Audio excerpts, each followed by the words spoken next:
In this video, we'll be discussing particle motion, which is an important way that your knowledge of derivatives is tested on the AP exam. There are three main components that you need to be familiar with, and these are position, velocity, and acceleration. Position is referred to in the function s of t or x of t, and it's measured in feet or miles or inches or kilometers or any unit of distance. Displacement is defined as the change in position. Velocity is measured by the function v of t, and velocity refers to how quickly the particle is moving and in what direction.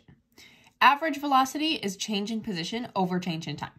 Speed is the absolute value of velocity, so velocity without direction. When the velocity is positive, the particle is either moving up or to the right. And when the velocity is negative, it's either moving down or to the left. Therefore, when the velocity is zero, the particle is not moving at all. Velocity is the derivative of position. So v of t is equal to s prime of t, where position is s or x of t, velocity is v of t is equal to s prime of t, or x prime of t. Velocity is measured in units like feet per minute, centimeters per second, kilometers per hour, or other units of distance over time. Acceleration is referred to as a of t, and acceleration is how quickly the particle's velocity is changing, so how quickly the particle is speeding up or slowing down. Acceleration is the derivative of velocity, so a of t is equal to v prime of t. V prime of t is also equal to s double prime of t. So acceleration is the first derivative of velocity and the second derivative of position. Acceleration is measured in feet per minute squared, centimeters per second squared, kilometers per hour squared, or another unit of distance over time. So this could also be said as feet per minute, centimeters per second, etc. And then the last concept that you need to know is speeding up and slowing down. A particle is speeding up when the velocity and acceleration have the same sign, so if they're both positive or both negative. And the particle slows down if velocity and acceleration have different signs, if one is positive and one is negative. The position of a particle moving in a straight line is represented by the function s of t equals 0.1t cubed minus sine of t plus 6 for t being greater than or equal to 0. S is measured in meters and t is measured in seconds. When I have a problem like this, I always go through and first highlight the important information. So the first thing I would consider very important is that this equation is giving the position. It's not giving the velocity, it's not giving the acceleration, it is giving the position as a function of time. And then I'm also going to highlight the units. It says S is measured in meters and T is measured in seconds. So the answer to every one of these problems should have a unit in either meters or seconds or meters per second or meters per second squared or something like that. But I'm not going to be using kilometers per hour or centimeters per hour or whatever. Part A asks me to determine the position of the particle at t equals 5 seconds. This equation gives me position, so all I need to do is plug in 5 for t. And I'm getting 19.459. And now I need my unit. Position in this case is measured in meters. So my final answer is 19.459 meters. Part B asks me to determine the displacement of the particle in the first 3 seconds. Displacement is defined as the change in position. So I need to find the position of the particle at 0 seconds and the position of the particle at 3 seconds, and then I can find the difference. So I'm going to first look for s of 0 and then s of 3. And I will plug 0 and 3 into the position equation.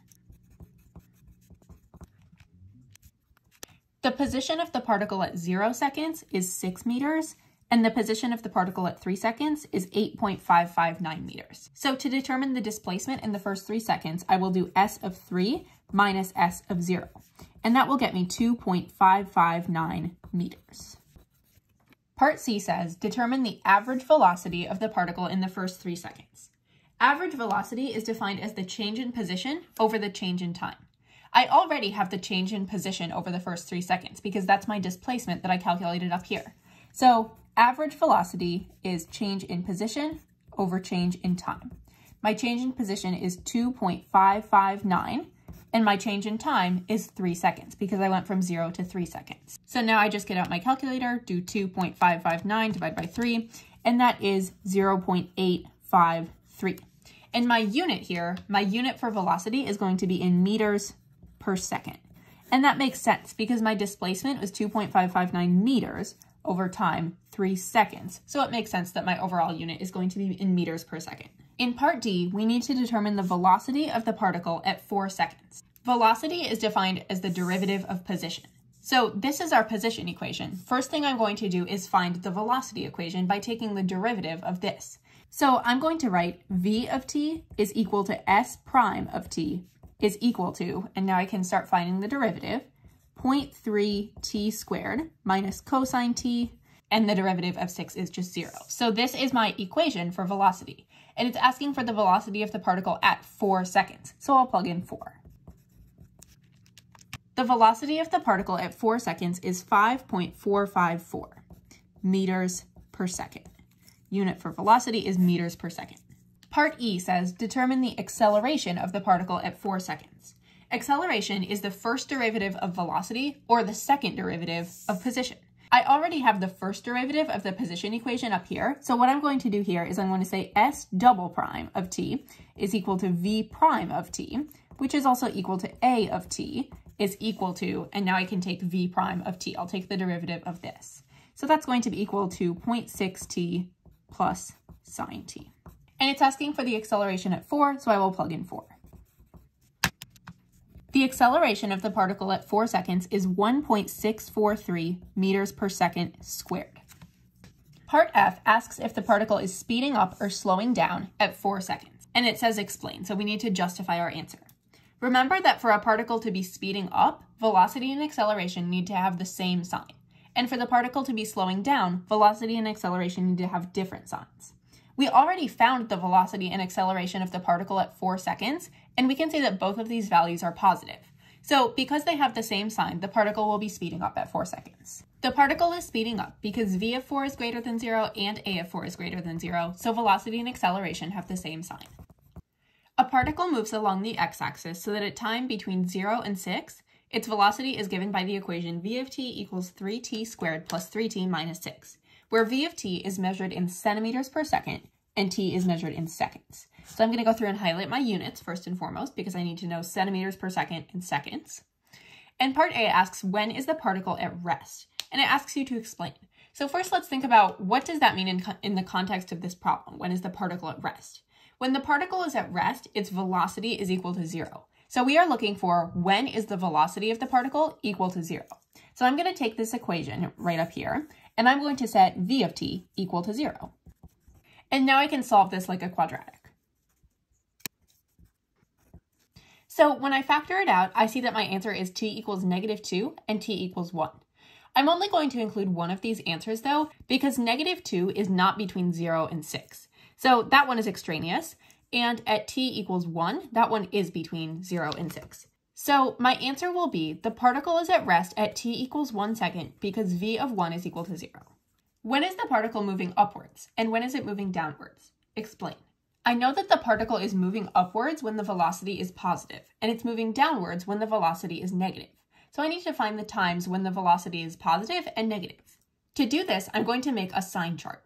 And a sign chart tells me the sign, positive or negative, of the output of the function on a specific range. And that specific range here is going to be from 0 to 6. So I'm going to start my sign chart by making it from 0 to 6. And I know that at t equals 1, the signs are going to change because we just found that v of 1 is equal to 0. So this is what my sign chart is going to look like. And then I'm going to test between 0 and 1, is the sign of the function negative or is it positive? And between 1 and 6 is the sign of the function negative or positive. So first I will test between 0 and 1. I will plug 0.5 into my velocity function. And I get -3.75, a negative number. So this means that between 0 and 1, the sign of the output is negative. Now let's test a number between 1 and 6 to see whether it's positive or negative. I'm going to test 2, and I will plug 2 for t into my velocity function.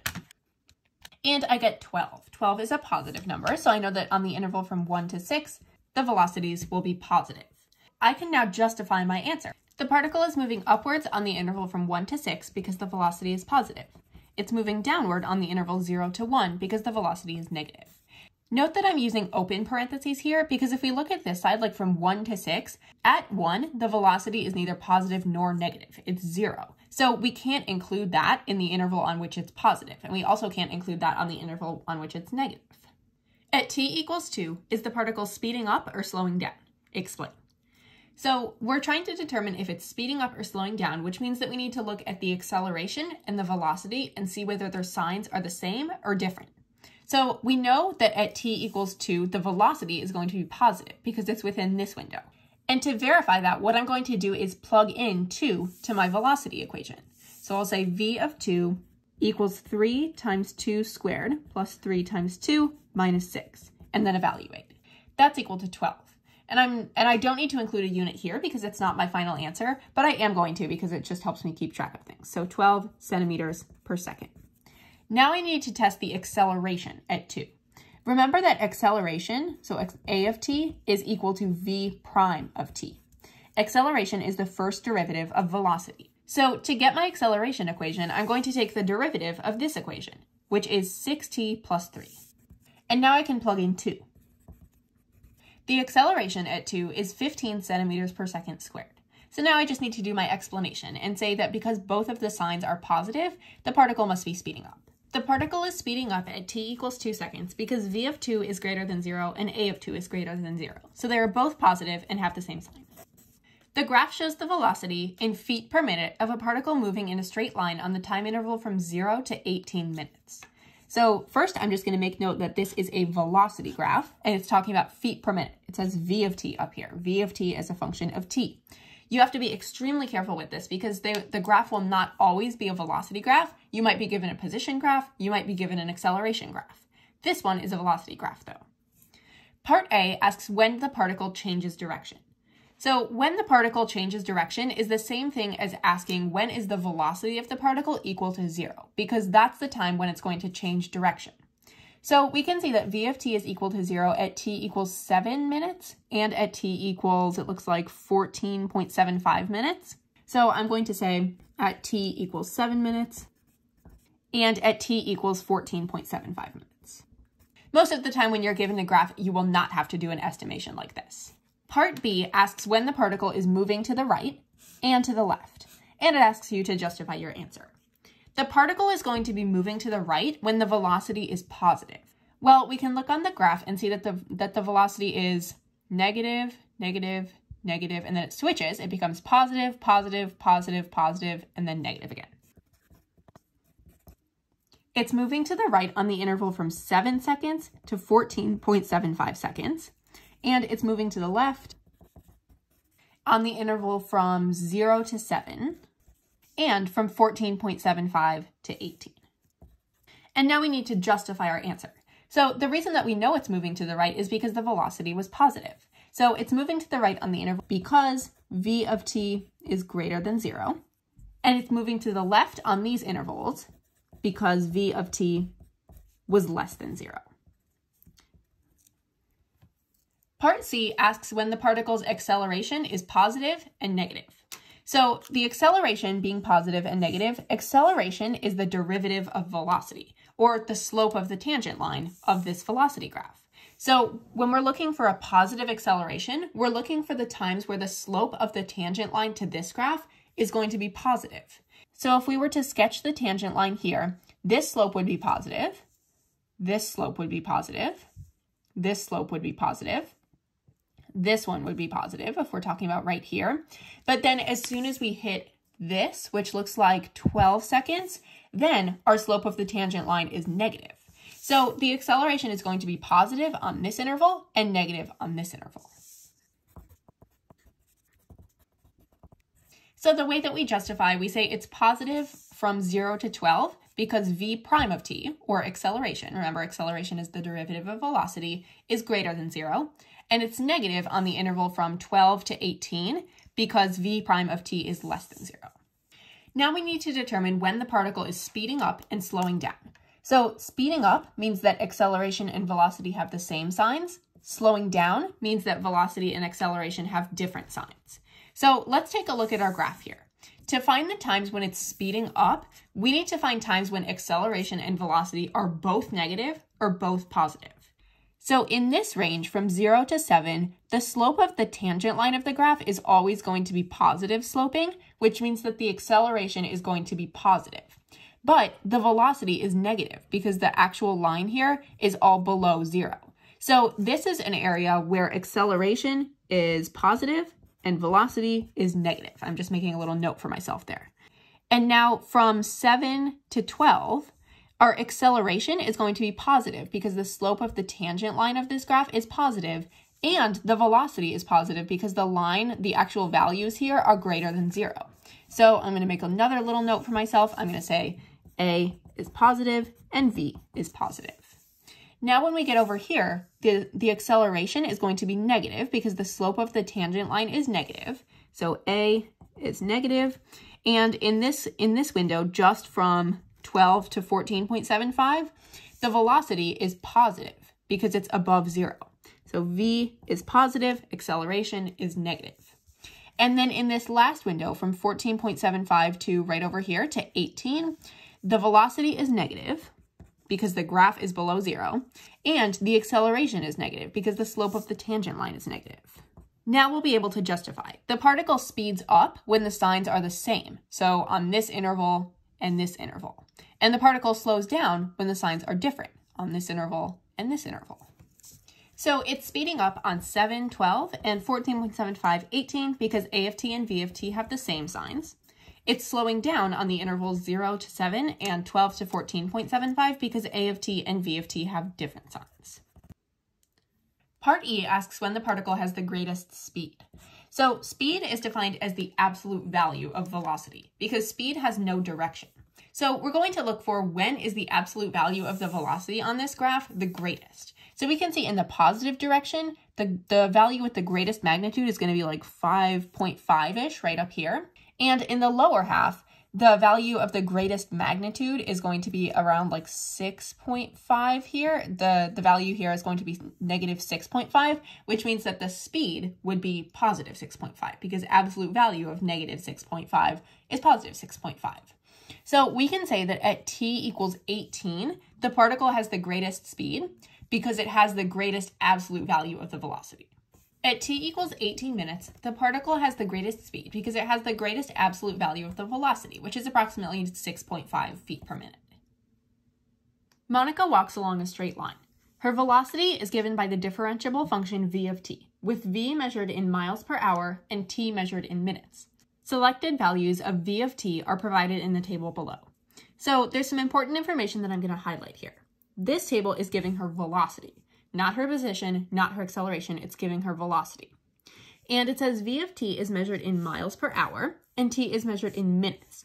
This can be confusing because we have two different units of time, but what this is telling us is, for example, at 1 minute, her velocity is 2.2 miles per hour. Part A asks, at t equals 3, is Monica moving forward or backward? Justify. So forward would mean that she has a positive velocity, backward would mean that she has a negative velocity. So we can see that at t equals 3 minutes, her velocity is 4.1. At t equals 3 minutes, Monica moves forward because v of 3 is greater than 0. That's how you would justify it. Part B asks us to estimate her acceleration at 2 minutes. So remember, acceleration is the rate of change of velocity, or the derivative of velocity, at 2 minutes. So 2 minutes is going to be a bit of a problem here because we only have 1 and 3 minutes. We don't have 2. But what we're going to do is essentially find the slope between the point 1, 2.2, and 3, 4.1, because that's going to give us her average rate of change of the velocity, or the acceleration.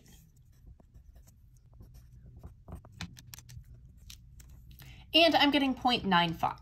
And now I'm going to have to think very critically about what my units are going to be. So my units on the top for v prime of 2 or for a of 2, that was in miles per hour. So this was miles per hour. And then on the bottom, it was in minutes. So my unit here is going to be 0.95 miles per hour per minute. That was her acceleration at 2 minutes, approximately. Part C asks, must Monica have changed directions between 1 and 8 minutes? Justify.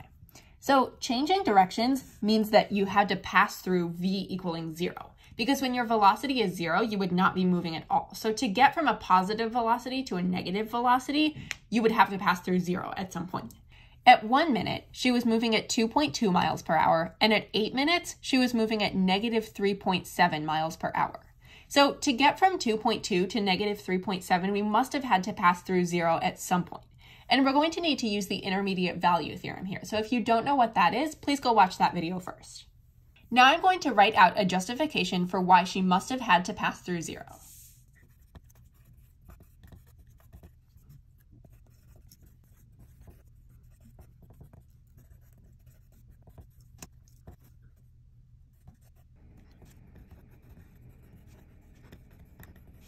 In my response, I said, yes, Monica must have changed directions between 1 and 8 minutes. Changing directions would require v of t to equal 0. And now I'm going to use the intermediate value theorem. I say by the intermediate value theorem, there must be a time when her velocity was 0 because v of 8, which is negative 3.7, is less than 0, is less than v of 1, which is 2.2. And v is differentiable and therefore continuous, so the IVT can be applied. The reason that I need to add in this last chunk here, talking about differentiability and continuity, is that in order for the intermediate value theorem to be applied, the function needs to be continuous. And it doesn't say that the function is continuous, but it does say that it's differentiable, the differentiable function v of t. And we learned in a previous video that differentiability implies continuity.